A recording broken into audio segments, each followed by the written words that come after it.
नमस्कार सर्वांना। सिल्क साड्या वर्षानुवर्ष नव्या कोऱ्या दिसण्यासाठी आज आपण काही टिप्स पाहणार आहोत, सो व्हिडिओ शेवटपर्यंत नक्की पहा। कॉटन बॅगचा वापर करा। सिल्कच्या साड्या ठेवण्यासाठी बाजारात मिळणारे कॉटन बॅग आणा किंवा मग एखाद्या सुती ओढणीमध्ये साडी गुंडाळून ठेवा।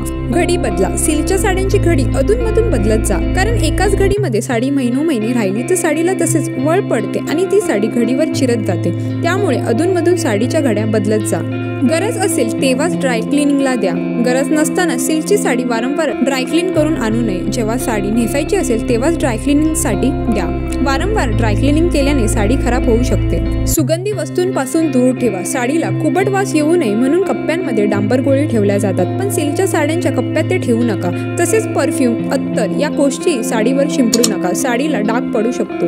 वर्तमानपत्रात साडी गुंडाळणे टाळा। सिल्क साडीच्या प्रत्येक घडीमध्ये ऍसिड फ्री पेपर नॅपकिन ठेवा, यामुळे साडी खराब होत नाही। वर्तमानपत्रात साडी कधीच गुंडाळून ठेवू नये। वर्षातून एकदा मोकळी हवा द्या। कपाटातील प्रत्येक सिल्क साडीला वर्षातून एकदा तरी घरात पसरवून ठेवा, साडीचा कुबट वास निघून जातो। आजचा व्हिडिओ आवडला तर लाईक आणि चॅनलला सबस्क्राईब करायला विसरू नका। चला तर मग मंडळी, भेटूया नेक्स्ट व्हिडिओमध्ये। Till then bye.